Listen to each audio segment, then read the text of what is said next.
Santé et chocolat.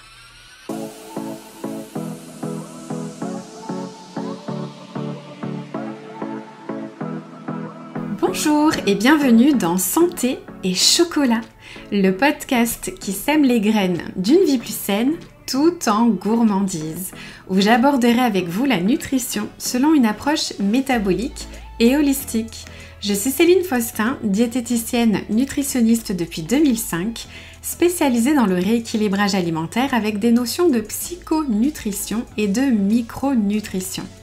Derrière chaque épisode se cache un peu de mon parcours, mon histoire avec la nutrition, mais aussi beaucoup d'expériences vécues auprès de mes patients.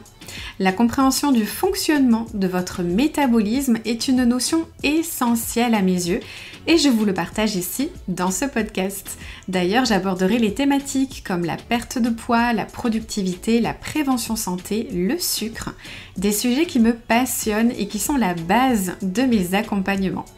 Seule ou avec des invités, je vous partagerai mes conseils simples et applicables instantanément dans votre quotidien. En toute sérénité, vous allez acquérir les connaissances dont vous avez besoin pour vous permettre de vous sentir bien dans votre corps, votre esprit et votre assiette. Installez-vous confortablement, prenez votre boisson préférée et un petit carnet. Je vous souhaite la bienvenue et une belle écoute. Bienvenue dans ce nouvel épisode. Aujourd'hui, on va parler d'un sujet qui peut sembler anodin, mais qui ne l'est pas du tout. Les sodas light. Tu sais ce que tu choisis quand tu veux faire attention, éviter le sucre ou perdre du poids. Mais si je te disais que ces boissons peuvent en réalité dérégler tes hormones, saboter ta perte de poids et impacter ton métabolisme plus que tu ne l'imagines. Si tu as déjà remplacé ton soda classique par un soda light pour perdre du poids ou mieux manger, cet épisode est pour toi. Alors, déjà, pourquoi est-ce qu'on les boit? Pourquoi est-ce qu'on choisit ces sodas light plutôt qu'un classique? En fait, ils sont souvent perçus comme une alternative safe. Ils contiennent peu ou pas de calories, ils n'ont pas de sucre, ils sont compatibles avec un régime ou un rééquilibrage alimentaire, ils ont un goût sucré qui fait plaisir, donc on en boit sans culpabilité.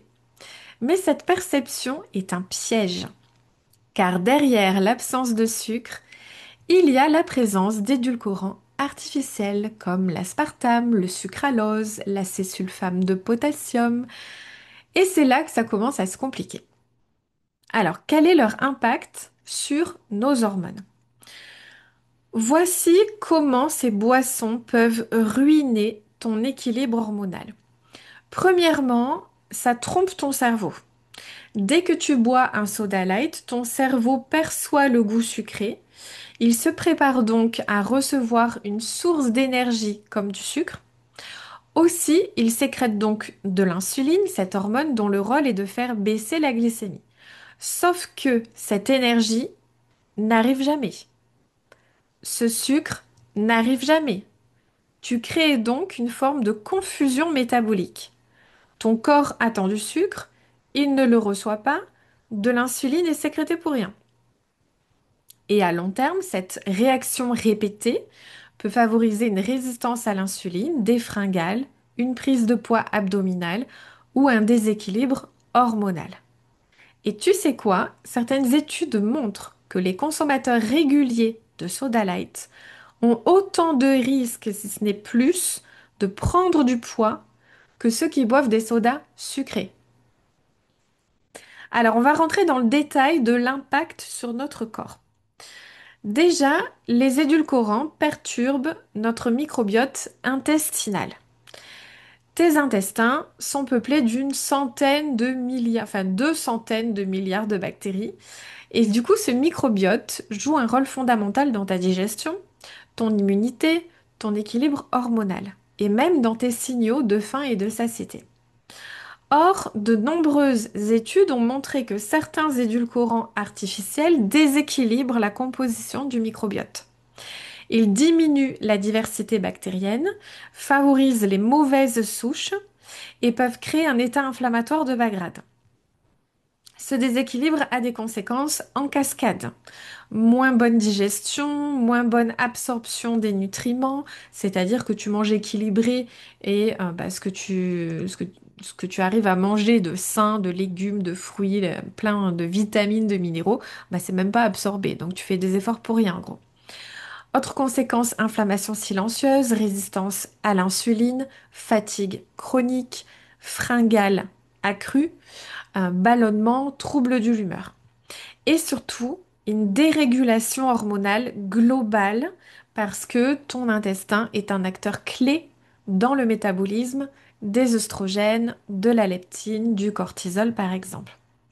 Deuxième point important à comprendre, c'est l'axe intestin-cerveau. Et lui, il est directement impacté. L'intestin est souvent appelé le deuxième cerveau. Je pense que vous le savez maintenant, c'est une des bases de mes accompagnements, j'en parle tout le temps.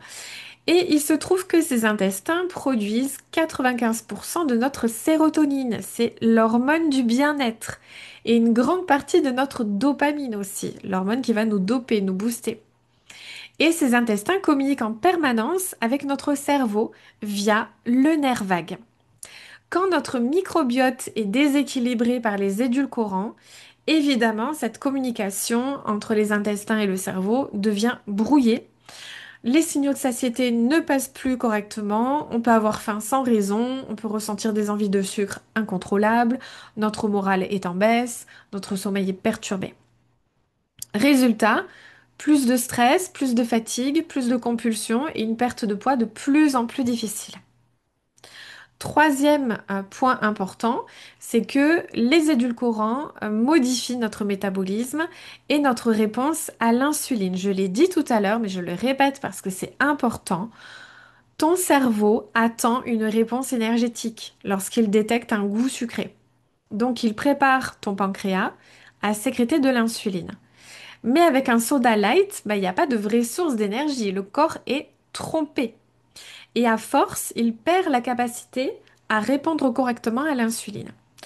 Ça mène à une résistance à l'insuline, une des principales causes de stockage graisseux abdominal, de fatigue et de troubles hormonaux.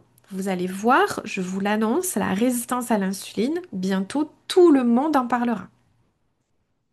Quatrième point, il nous empêche de nous libérer du goût sucré. Les édulcorants vont entretenir en fait notre addiction sensorielle au sucré. Même s'il n'y a pas de sucre, notre cerveau reste conditionné à rechercher ce goût, ce qui nous rend plus vulnérables aux fringales, aux envies de chocolat en fin de journée ou au besoin de grignoter dès que le stress monte. Donc en résumé, tu crois éviter le sucre, mais en vrai, tu entretiens l'envie de sucre. Tu déséquilibres ton microbiote, tu fragilises ton système hormonal. Et ton corps reste bloqué dans un mode de survie hormonale qui freine ta perte de poids. Alors, je vais maintenant vous donner mes conseils pour se détacher de ces boissons light. Alors, si vous buvez des sodas light régulièrement, je vous dis pas de tout arrêter du jour au lendemain, mais de reprendre le pouvoir sur votre alimentation. Voici quelques pistes simples. Premièrement, de remplacer progressivement le soda light par des alternatives plus naturelles. Donc par exemple des infusions froides maison. Moi je sais que là par exemple je me suis fait une infusion de queue de cerise. Donc je fais infuser à chaud, je laisse refroidir, je mets dans le frigo et je me bois un verre quand j'ai envie. Aussi, ça peut être de l'eau pétillante avec du citron, de la menthe, du concombre, du gingembre. Voilà, vous pouvez mettre vraiment ce que vous voulez comme épices, comme herbes aromatiques. Aussi du kombucha plutôt nature pour se déshabituer vraiment de ce côté sucré. Parce que quand il est aromatisé, il a quand même un goût un peu plus sucré. Donc c'est bien de le prendre nature pour déshabituer le palais. Ou le kéfir qui peut être très bien aussi. Deuxième conseil, c'est d'observer son corps. Ce que l'on ressent les jours où on ne consomme pas notre soda light et pareil les jours où on en consomme. Se demander derrière comment on s'est senti, mais vraiment d'être attentif, hein. Est-ce que j'ai eu des fringales? Est-ce que je me suis sentie fatiguée? Est-ce que j'ai eu une baisse de morale? Quelle a été mon humeur de la journée? En fait, ces signaux sont précieux et c'est souvent très révélateur. Troisième point, troisième conseil, d'apprendre à reprogrammer son palais. Moins tu consommes du faux sucré, plus tu vas naturellement te désensibiliser à cette dépendance au goût sucré. Quatrième point, rééquilibrer nos apports en vrai sucre, notamment avec les fruits, les glucides complexes, donc les féculents, les aliments riches en fibres, en protéines, pour limiter les pics de glycémie. Donc de ne pas hésiter à choisir du pain complet, des pâtes au blé complet, des lentilles, voilà, d'essayer d'éviter tout ce qui est un peu raffiné. Et dernier conseil, c'est de revenir à un fonctionnement hormonal naturel. Ça, c'est la vraie base. Et c'est ce que je travaille avec toutes mes patientes dans mes accompagnements. Alors, tu vois, c'est pas qu'une simple histoire de calories, le choix entre le soda classique ou le soda light. C'est une histoire de biochimie, de messages envoyés à ton corps, de métabolisme, d'hormones. Et tant qu'on ne remet pas de la clarté là-dedans, tu peux continuer à tout faire bien sans résultat durable. Alors, si tu veux aller plus loin, c'est justement l'objectif de mon bilan offert de 30 minutes. C'est un échange en individuel pour faire le point ensemble sur tes symptômes, ton mode de vie, tes objectifs, tes habitudes et te proposer des solutions concrètes adaptées à toi. Parce que ton corps t'envoie des messages et il est peut-être temps de les décoder. Tu peux réserver ta séance via le lien dans la description de cet épisode. Petit message, il n'y aura pas d'épisode de podcast le 12 août. Je serai en congé puisque vous le savez, le podcast sort un mardi sur deux. Donc pour le coup, le 12 août, il n'y aura pas d'épisode. Le podcast reviendra le 26 août. En attendant, vous avez quand même 21 autres épisodes à écouter ou réécouter.